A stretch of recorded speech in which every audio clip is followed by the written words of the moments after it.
The Prohibition era in the early 1900s changed how people, especially Christians, think about alcohol.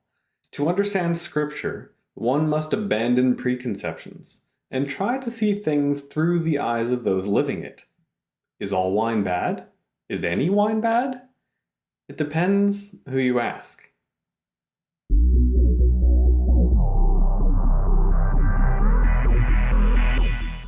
The Bible is interesting, sufficient, compelling, infallible, commanding, captivating, inspired, necessary, trustworthy, and not boring. If you like the content, please don't forget to like, subscribe, and share with your friends.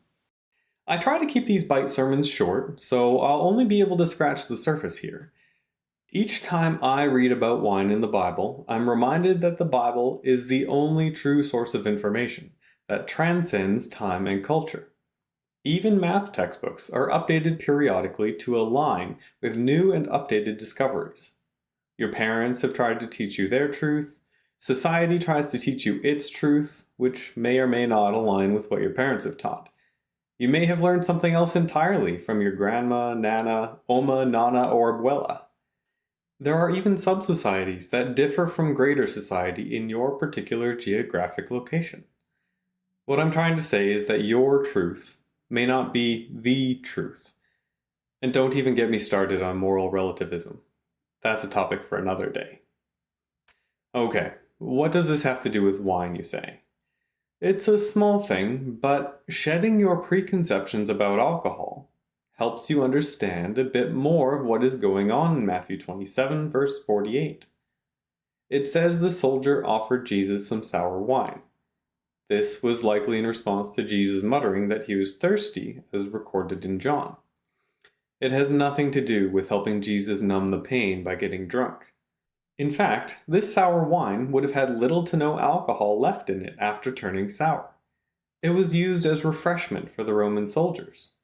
Looking past the wine into the motivation allows one to dig deeper, perhaps into the Greek. Holding it up so he could drink is a phrase in the Greek imperfect tense, which implies that he was probably interrupted while making the offer. This tells us that the crowd was divided, even among the soldiers, about the innocence of this man on a cross. You can gain a much better sense of what is happening in Scripture when you acknowledge your own prejudices and try to see things as they really are. And with that, let's read the not boring Bible. Matthew chapter 27. Very early in the morning, the leading priests and the elders of the people met again to lay plans for putting Jesus to death. Then they bound him, led him away, and took him to Pilate, the Roman governor. When Judas, who had betrayed him, realized that Jesus had been condemned to die, he was filled with remorse. So he took the 30 pieces of silver back to the leading priests and the elders. "I have sinned," he declared, "for I have betrayed an innocent man." "What do we care?" they retorted. "That's your problem." Then Judas threw the silver coins down in the temple and went out and hanged himself. The leading priests picked up the coins. "It wouldn't be right to put this money in the temple treasury," they said, "since it was payment for murder." After some discussion, they finally decided to buy the potter's field, and they made it into a cemetery for foreigners. That is why the field is still called the Field of Blood. This fulfilled the prophecy of Jeremiah that says, "They took the 30 pieces of silver, the price at which he was valued by the people of Israel, and purchased the potter's field, as the Lord directed." Now Jesus was standing before Pilate, the Roman governor. "Are you the king of the Jews?" the governor asked him. Jesus replied, "You have said it." But when the leading priests and the elders made their accusations against him, Jesus remained silent. "Don't you hear all these charges they are bringing against you?" Pilate demanded. But Jesus made no response to any of the charges, much to the governor's surprise. Now it was the governor's custom each year during the Passover celebration to release one prisoner to the crowd, anyone they wanted. This year there was a notorious prisoner, a man called Barabbas. As the crowds gathered before Pilate's house that morning, he asked them, Which one do you want me to release to you, Barabbas or Jesus, who is called the Messiah?" He knew very well that the religious leaders had arrested Jesus out of envy. Just then, as Pilate was sitting on the judgment seat, his wife sent him this message: "Leave that innocent man alone. I suffered through a terrible nightmare about him last night."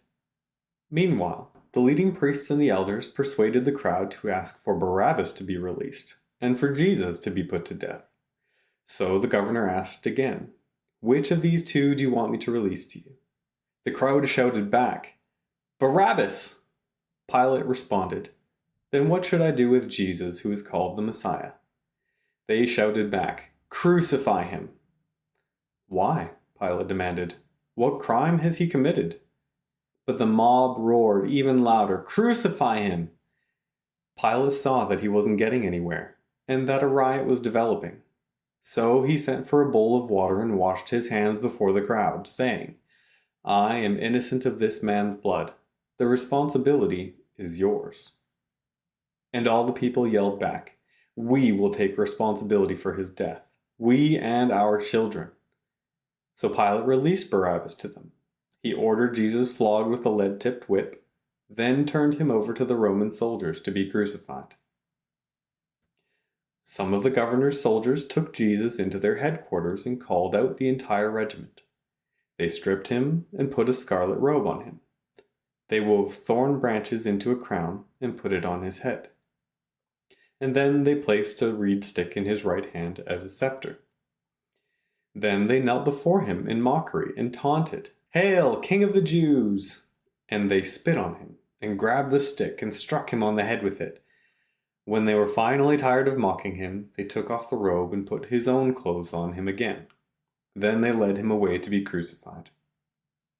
Along the way, they came across a man named Simon, who was from Cyrene, and the soldiers forced him to carry Jesus' cross. And they went out to a place called Golgotha, which means place of the skull. The soldiers gave Jesus wine mixed with bitter gall, but when he had tasted it, he refused to drink it. After they had nailed him to the cross, the soldiers gambled for his clothes by throwing dice. Then they sat around and kept guard as he hung there. A sign was fastened above Jesus' head announcing the charge against him. It read, "This is Jesus, the King of the Jews." 2 revolutionaries were crucified with him, one on his right and one on his left. The people passed by, shouting abuse, shaking their heads in mockery. "Look at you now," they yelled at him. "You said you were going to destroy the temple and rebuild it in 3 days. Well then, if you are the Son of God, save yourself and come down from the cross." The leading priests, the teachers of religious law, and the elders also mocked Jesus. "He saved others," they scoffed, "but he can't save himself. So he is King of Israel, is he? Let him come down from the cross right now, and we will believe in him. He trusted God, so let God rescue him now if he wants him. For he said, 'I am the Son of God.'" Even the revolutionaries who were crucified with him ridiculed him in the same way. At noon, darkness fell across the whole land until 3 o'clock. At about 3 o'clock, Jesus called out with a loud voice, "Eli, Eli, lema sabachthani," which means, my God, why have you abandoned me?" Some of the bystanders misunderstood and thought he was calling for the prophet Elijah. One of them ran and filled a sponge with sour wine, holding it up to him on a reed stick so he could drink. But the rest said, "Wait, let's see whether Elijah comes to save him." Then Jesus shouted again, and he released his spirit. At that moment, the curtain in the sanctuary of the temple was torn in two, from top to bottom. The earth shook, rocks split apart, and tombs opened. The bodies of many godly men and women who had died were raised from the dead. They left the cemetery after Jesus' resurrection, went into the holy city of Jerusalem, and appeared to many people. The Roman officer and the other soldiers at the crucifixion were terrified by the earthquake and all that had happened. They said, "This man truly was the Son of God." And many women who had come from Galilee with Jesus to care for him were watching from a distance. Among them were Mary Magdalene, Mary, the mother of James and Joseph, and the mother of James and John, the sons of Zebedee. As evening approached, Joseph, a rich man from Arimathea who had become a follower of Jesus, went to Pilate and asked for Jesus' body, and Pilate issued an order to release it to him. Joseph took the body and wrapped it in a long sheet of clean linen cloth. He placed it in his own new tomb, which had been carved out of the rock. Then he rolled a great stone across the entrance and left. Both Mary Magdalene and the other Mary were sitting across from the tomb and watching. The next day, on the Sabbath, the leading priests and Pharisees went to see Pilate. They told him, "Sir, we remember what the deceiver once said while he was still alive. 'After 3 days I will rise from the dead.' So we request that you seal the tomb until the 3rd day. This will prevent his disciples from coming and stealing the body, and then telling everyone he was raised from the dead. If that happens, we'll be worse off than we were at first." Pilate replied, "Take guards and secure it the best you can." So they sealed the tomb and posted guards to protect it. I hope you enjoyed some not boring Bible reading.